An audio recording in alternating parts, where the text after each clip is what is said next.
We have lots to go here, folks. The December 4th, 2013 American Prospect magazine, Reversing Broward County's School-to-Prison Pipeline, is exactly the story I was talking about. Hang in there. We'll be back before you know it, and we will continue. 800-282-2882 if you want to call and take the chance of appearing on the program. If you want to send an email, lrushbo at eibnet.us. Now, back to the first hour of the program. I asked a question. What would happen if you learned that background checks may not work because the data in the background check system isn't even there because of policies from the Obama and Holder Department of Justice to equalize racial populations in prison has resulted in many crimes and criminals not being arrested or reported because of the belief that there is a bias in the criminal justice system against minorities. What if you were to learn that local police departments, sheriff's offices, and school districts have been awarded grant money from the Obama administration for doing just that, looking the other way when certain crimes have taken place, on purpose, so as to change the racial proportion of the prison population, among many other things? Well, there's a reason why I asked the question is because it may be happening. I have here my formerly nicotine-stained fingers from the archives here, the December 4th, 2013 issue of the American Prospect magazine. Headline, Reversing Broward County's School-to-Prison Pipeline. The article is about efforts undertaken to avoid arresting students. And the article speaks to the concern that Broward County might have turned a blind eye to the behavior of Nicholas Cruz because they wanted to lower the number of student suspensions, which is a big part of Obama-Holder prison reform. So this is a 5-year-old story. Well, 4.5 years old. It's December 2013. The story behind the so far successful crusade to end disproportionate student arrests and suspensions in one Florida school district, when, after a nationwide search, he was hired 2 years ago to serve as superintendent of Florida's Broward County Public Schools, Robert Runcie began brainstorming ways to close the racial achievement gap. At the time, black students in the 6th largest district in the country had a graduation rate of only 61% compared to 81% for white students. To find out why, Runcie went to the data. One of the first things I saw was a huge differential in minority students, black male students in particular, in terms of suspensions and arrests. Black students make up 2/3 of all suspensions, or made up 2/3 of all suspensions during the 2011-2012 school year, despite comprising only 40% of the student body. So you see the way this works if you're a leftist. You don't count the crime. You look at the percentage of arrests and imprisonment, and you compare that to the population at large, and you find racial bias. And the only way you can do that is if you assume that many of these crimes being committed by minorities are not really being committed, that they're only being charged because there's a racial bias in the police department or the sheriff's department. And that racial bias is indicated by the exorbitant percentage of African Americans and minorities in jail or in prison, and your belief that they wouldn't be there if it weren't for racism. So you start out by claiming that law enforcement is corrupt because they're targeting minorities who aren't committing crimes. They're arresting them and imprisoning them. And you want to fix it. That's the starting point for this. Whenever there is, they say, look, the black population is, 15% of the country, but in the prisons it's 70%. That proves bias. It doesn't, unless you're a liberal. It doesn't prove anything of the sort. It proves who's committing the crimes. And if you don't like that, if you're Obama and Holder and you don't like that, then you want to change that. The only way you can do it is by ignoring some of the crime. Not charging, not arresting, and not imprisoning. To change the percentages. So back to Runcie, who is still the superintendent. One of the first things I saw was a huge differential in minority students, black male students in particular, in terms of suspensions and arrests. Black students make up 2/3 of suspensions, but only 40% of the student body. You see, there's bias. It can't be that there are actually crimes being committed in those percentages. No. It has to be racism and bias against African American students. And while there were 15,000 serious incidents like assaults and drug possessions reported that year, 85% of all 82,000 suspensions were for minor incidents. Use of profanity, disruptions of class. 71% of all 1,000-plus arrests were for misdemeanors. The last statistic was a huge red flag, Runcie said. So Runcie is claiming here that he saw a whole lot of racial discrimination here in the way minorities were treated in the criminal justice system. So Broward announced broad changes designed to mitigate the use of harsh punishments for minor misbehavior at the beginning of this school year. Remember, this is 2013. While other districts have amended their discipline codes and prohibited arrests in some circumstances, let's not gloss over that. While other districts have amended their discipline codes and prohibited arrests in some circumstances and developed alternatives to suspension, Broward was able to do all these things at once with the cooperation of a group that included a member of the local NAACP, a school board member, a public defender, a local sheriff, a state prosecutor, and several others. In early November, the Miami Herald reported that suspensions were down 40%, arrests were down 66%. Now, not because of the change in the behavior of students, but because a change in the philosophy of pursuing them.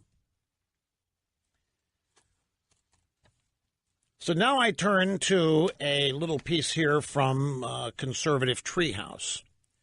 There's a writer at Conservative Treehouse, goes by the nom de plume of Sundance. So how is it that 4 armed cops remained outside the building and didn't do anything? How is that possible?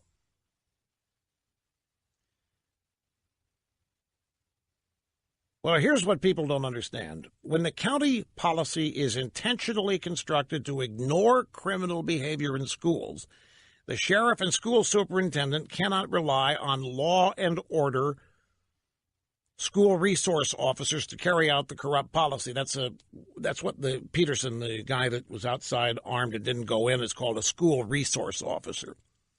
And it is the contention here that these people are political appointees, not law enforcement specialists. And they are there to carry out and see to it that the political aspect of this equalizing jailhouse population policy is instituted.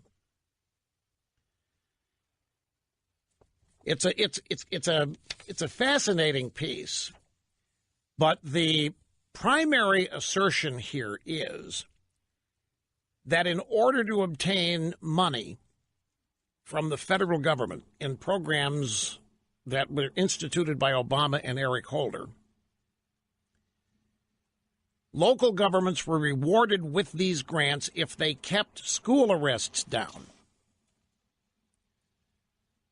Let's stop the pipeline from schools to prison. Right here in this 2013 story.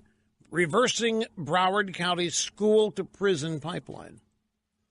So the American Prospect has the details. Conservative Treehouse following up on them here. Local governments were rewarded with grants if they kept school arrests down. The cover being, let's stop the pipeline from schools to prison. Without arrests, there's no record in background checks to keep violent people from having guns. And then we learned that something like, 18 states don't even report data to the background check system? So what good is it? If the data isn't even there, if there are perps that are not being arrested, that are not being charged, they will not show up in a background check when they go to buy a gun. And there is or was an Obama administration policy to change this prison ratio under the guise that it was built by bias and racism. No matter what steps you put into place to prevent these kind of people from getting guns, if the procedure is corrupted, it's not going to be worth anything. And if deputies are ordered not to intercede, this is the key element here. If the policy is to not arrest and not to pursue certain perps, and then deputies show up at a live school shooting and are following orders not to intercede, or if they're permitted to just stand by and wait for SWAT, then they're going to be useless as protection. And when all this is happening, we all do what? We point fingers at the NRA. So the background check system may be horribly corrupted with inaccurate, incomplete, and in some cases no data. And that what's going on right now is an effort to make sure nobody learns about this. So you keep pointing at Dana Lash, you keep pointing at the NRA, you keep pointing at Republicans or Trump or what have you. And then you have the students come out and get in on it. And then you tell everybody you can't criticize them because they were shot at, they're victims, they're traumatized, so you've got to give them a pass. And this is how these things work. My guess is you're going to be hearing more about this in the coming days as people learn of this and decide to tackle it themselves. If not, that'll be interesting in and of itself, too. I've got sound bites from Trump. He said some things. There's a governor's meeting at Washington, the White House, and Trump addressed them, and he said about bump stocks, look, if a Congress is not going to get rid of them, I will. And he said something along the lines of, hey, we all love the NRA, but it doesn't mean we can't criticize them now and then. So we've got that, and the whole business with Pencil Neck and his stupid little memo, responding to Devin Nunes' memo. And a lot of things to put in perspective and tell you the truth about, and we will resume with that right after this. It turns out that Sheriff Israel was actually asked about this program on CNN yesterday by Jake Tapper. The only thing missing from the question was that it was an Obama-era program. Here's the question. A lot of people in the community have noted that the Broward County School Board entered into an agreement when you were sheriff in 2013 to pursue the least punitive means of discipline against students. And this new policy encouraged warnings, consultations with parents, programs on conflict resolution instead of arresting students for crimes. Weren't there incidents committed by the shooter as a student that if this new policy hadn't been in place, he would have been arrested for and then not able to legally buy a gun? And the answer is yes. Here's what Sheriff Israel said. What you're referring to is the Promise program, and it's giving the school has the ability under certain circumstances, not to call the police, not to get the police involved on misdemeanor offenses, and take care of it within the school. It's an excellent program. It's helping many, many people. What this program does is not put a person at 14, 15, 16 years old into the criminal justice system. What if he should be in the criminal justice system? What if he does something violent to a student? What if he takes bullets to school? What if he takes knives to school? What if he threatens the lives of fellow students? Then he goes to jail. That's not what happened in the promise program. But that's not what happened with the shooter. That's exactly it. Jake Tapper's on the warpath here, but the promise program, I'm telling you what this was. This was an Obama-era program authorized with his buddy Eric Holder at the DOJ, and they paid these school districts money to do this. They got more money for every arrest they did not make. The money became the reason for excusing certain behavior, so it won't show up in the background checks. So it's got nothing to do with the background check. It's got nothing to do with the NRA. It's got nothing to do with anything other than the federal government. It's just, it never changes. It just never. Executing assigned host duties flawlessly, zero mistakes. There never are any. And time now to hit the phones. We're going to start in Fort Wayne, Indiana. This is Dave. It's great to have you, sir. I'm glad you called. How are you doing? I'm doing well. Thank you, Rush. Well, wonderful. I'll get right to it, and you've touched on it, but, normal police procedure, you do not go in without backup. And one thing they noted, the officer Peterson, I think, was on his radio, and I'm just wondering if this is another part of possibly CYA. He did not go in because he was possibly told not to, wait for backup, wait for SWAT. Well, by the time they got there, of course, we had 17 deaths. So that's basically what I wanted to say. If I could say one more thing. In our area, we've had 2 teenagers arrested in the last week for being on the Internet and making threats to local schools. No gun involved. No gun involved. Simply in their minds and what they put on the Internet. You support those arrests or not? Absolutely. You do? Yes. The arrest of the teenagers? Yeah. I mean, the people using the Internet to make threats were, you make a point of saying they didn't have a gun. They weren't using guns. They just made threats on the Internet. They were utilizing... Yeah, my point there was no gun involved. It's always the gun, the gun, the gun. My point is there was no gun. This was simply on the Internet making threats. And you don't hear a whole lot about that. It's only when the gun is involved. Well, I was thinking about something else when you mentioned this. So they get on the Internet and they make threats. That's the First Amendment.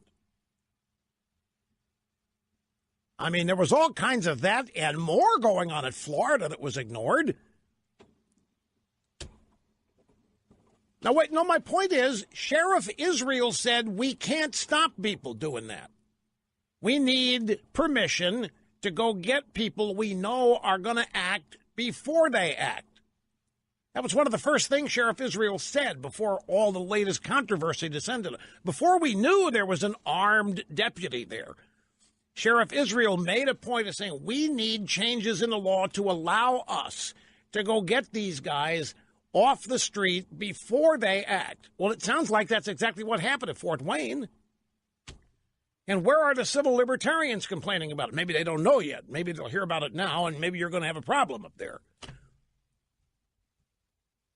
They did. Mr. Limbaugh would make threats. I mean, that's not dangerous in and of itself, Mr. Limbaugh. They're on the Internet and threaten anything. You can't stop them for that. Don't be surprised if that becomes a reaction, because the sheriff in Broward County said he couldn't do that. He asked for specific laws to make that possible. Now, your point was that there wasn't even a gun involved and they were still issuing threats. I got that.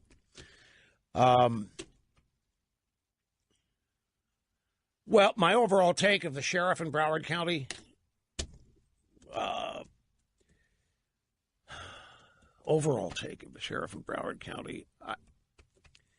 it's a long answer. I could try to synthesize it. I mean, the short answer is politics. politics has corrupted everything when it gets into matters of where there shouldn't be political considerations anywhere near the top. Law enforcement, this kind. Look, I'm not naive. I know that politics is everywhere, and that's one of the reasons I believe so much has been corrupted. But for the guy to out there claim, while in the aftermath of everything we now know, that he has been exhibiting great leadership. I mean, this guy wants applause. This guy wants a medal. He thinks he's done a great job. Now, that tells me something's really wrong in our culture.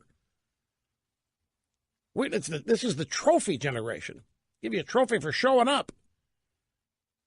You're the Broward County Sheriff. You put on a uniform every day. There's people committing crimes, and you hang in there. Here's a trophy for great leadership. And what? I know. 4 of them now. I know. 4 of them. SWAT, by the way, one of the reasons that the president is speaking in favor of concealed carry personnel in the schools is how long it takes SWAT to show up. SWAT's 3 to 5 minute proposition. 3 to 5 minutes, this event was over. You need somebody in there before SWAT arrives. And we had a guy capable of going in and didn't. Maybe our caller says you got to call for backup. You don't go in alone. I don't know. On the face of this, none of this makes any sense. None of the procedure makes any sense. And then, as I say, when all of this doesn't happen, what should have happened doesn't happen, you end up blaming the NRA. Politics has corrupted this. We're not able to correctly describe this, which means we can't really bore down and fix it where it needs to be fixed. Let me keep going. Little Rock is next. This is Kurt. Great to have you, sir. How are you doing? Doing well, Rush. Rush, as usual, you are spot on. I retired from 26 years in the military in 2008 and continued my service as a teacher. I went to the Detroit City School District, and I only stayed 6 years. What drove me out of education was, and it was in 2013, was this Promise program that you're talking about. I had been assaulted. Nothing was done in the hallways of the class. But in 2013, our class fundraiser received 2 counterfeit $10 bills. The student that noticed it, that they had identical serial numbers, remembered who gave them to us, and it was the school star basketball star. We went to the financial secretary and found out that over $1,000 had been passed through the school's cafeteria already. We just immediately went straight down the hall to the dean of discipline to report it, and were told that we should be ashamed of ourselves, that this was this young man's way out of the city, and that it would destroy his athletic future. Wait a minute. This sounds sadly believable. This really happened, right? Absolutely. I assure you. At the same time, it sounds outrageous, and I can just see this sniveling dean of discipline talking to you. I can just see this guy mocking you for being insensitive and not realizing it's this guy's ticket out. And who are we to judge? And stupid bromides like that. It gets worse. My senior Army instructor, because we were with the JROTC program, fine program, in Detroit and other schools, but we called the Detroit Secret Service. We weren't going to tolerate that. We said, this is ridiculous. I think within an hour, a Secret Service agent arrived, came into our office, gun, badge, the whole 9 yards, and he began to explain to us about how the school has its own diplomatic immunity, and that these things, he can't even take action on it unless the school. I remember asking him, what if I had counterfeited the $10 bills? He says, I would be taking you out in handcuffs right now. I only lasted a few months after that. Wait a minute. This guy actually admitted, the Secret Service agent admitted that to you? He explained it to us. He was very proud to talk to us. My senior Army instructor was a West Point graduate. We're all retired, of course, teaching the ROTC program. But he felt like he was with brethren, I suppose. But, yeah, he actually told us that. And I have his card at the house. I could remember who he was. I've called the Detroit Free Beacon, which seems to be the most conservative newspaper there, and they weren't interested in doing a story on it because I was also shot in the back by a squirt gun full of urine by a student, and they refused to charge that student. Why? Because a pistol full of urine was his only way out? Yeah, yep, exactly. And I loved my students, Rush. You wouldn't believe some of the jewels that are in the Detroit City school system when they arrive as freshmen. Bright, articulate, smart. I taught at a college preparatory school there, and by the time they reach their senior year, it's horrible. At the time I was teaching, Occupy Wall Street was going on, and they had these students teaching them how to protest. They were making up their own Occupy signs and walking through the hallways, getting applause. Promise program. There you have it, folks. Plant a little seed here in the first half hour of the program and look at what we are learning. Now, keep in mind what this is. This is a grant program. It is the Obama DOJ. That means Obama and Eric Holder. And they are promising local school districts grant money to look the other way when certain people commit crimes, misdemeanors, felonies, will just look the other way. The express purpose supposedly to change the school to prison pipeline. They wanted to lower the percentage of minority prisoners because they felt the percentage of minorities in prison was exorbitantly high due to racism. In other words, Obama and Holder contended that there were a lot of innocent people in jail who hadn't committed any crimes simply because they were minority, and that racist law enforcement was targeting them. So this program set out to change the percentage, the pipeline, and offered grant money to look the other way, essentially, to not report certain crimes. In this case, in Detroit, we're hearing now that $1,000 of counterfeit money was passed through the schools, and the dean of discipline said, we got to look the other way. This is a star basketball player. It's the only way out. It's only taken out. We can't do anything here. It's exactly, that's the program. And the reason, folks, that the dean of discipline did that was money. We're talking, these school districts don't have any money. Nobody has any money. We're $20 trillion in debt. Nobody has any money except the people that run the government printing press. All these budgets are overrun. And so here comes Uncle Sam offering all kinds of money. If you do this, slam dunk. Do it.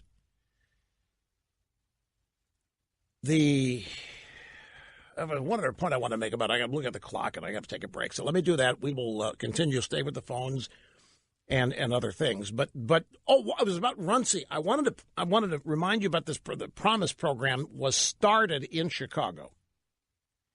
That's where it was first implemented. And the current superintendent in Broward, Mr. Runcie, was recruited from Chicago to bring the Promise program to Broward County. He was in the Chicago public school system specifically to fix the schoolhouse to jailhouse problem in Broward, and he was hailed as a hero as suspensions magically dropped by 40% and arrests dropped by 66% in just 2 years in Broward County. They just stopped arresting. And they stopped suspending. They started looking. The crime didn't change. What this meant is it was possible that a bad actor remains in class rather than be suspended, all because of the Obama DOJ program. But more importantly, whatever actions of a criminal nature they took are not reported. There's no arrest. Therefore, these people don't end up in the background check database. So when they show up to buy a gun, how many times have we heard, by the way, in all these school shootings, that the perp passed a background check? And, of course, what do we infer from that? Well, we infer that the kid was fine at some point, must have just snapped. Well, we're not ever told why they passed the background check. Maybe they didn't show up. Maybe their name wasn't in the database because criminal behavior they'd engaged in had not been reported. So, it's a garbage in, garbage out type thing. Let's take a break. We will continue after this. Now, one thing here, folks, the Promise program, they couldn't just tell the cops to ignore minorities. That was the objective, but they couldn't just tell the cops to ignore minorities. Obama and Holder were not that dumb, so don't misunderstand this. I mean, it would be illegal. Funny, it would be illegal for the Obama administration to tell anybody, look, whenever minorities commit a crime, look the other way. That was the desired outcome, but they could never say it, just like liberals can never be truthful about their real objectives overall or from policy to policy. So what they had to do was ignore many infractions from a lot of students, no matter their race, hence Nicholas Cruz. This is sounds like exactly how this happened. You can't, if you want to change the school to prison pipeline, you can't cherry pick. You've got to go soft on all infractions. Because I know a number of you are probably shouting at the radio, wait a minute, Russia doesn't make sense. Cruz wasn't a minority. Exactly. It's a good question, and the point is they had to ignore a whole lot in order to achieve this objective. And the school districts didn't care. They got money for every one they ignored. That's how the grant process worked. Now, as for Superintendent Runcie, back in 2015, he was invited to join Obama's White House School Discipline Summit to share his secrets to success in lowering student arrests and suspensions, because they thought that was a magic thing. How are you doing that? And wherever this guy goes, there are many fewer student arrests, and they're wondering, how's this guy doing it? Is he changing behavior? It turns out, no, that's not what was going on. In 2016, Superintendent Runcie was named Florida's Superintendent of the Year. But let's just see, like Jake Tapper in his questioning of a sheriff had it exactly. The one thing he didn't mention, and I don't know whether he knows it or not, the origins of the Promise program. But it's not a Broward program. I mean, it started in Chicago. And its success there, I think, is what inspired Obama and Holder. It could be the other way around. But let's see how far some of this is taken. Look, there's other things happening out there. We pretty much blown this one up. And we'll wait for reaction to it. We got to move on to some of the other things in the stack, and we will do that. We take a brief break here at the top of the hour. One of the leading topics out there is the president and his comments today on guns and other things to the nation's governors at the White House. And Little Pencil Neck and his Democrat memo responding to Devin Nunes. All that coming up when we get back in the top of the next hour.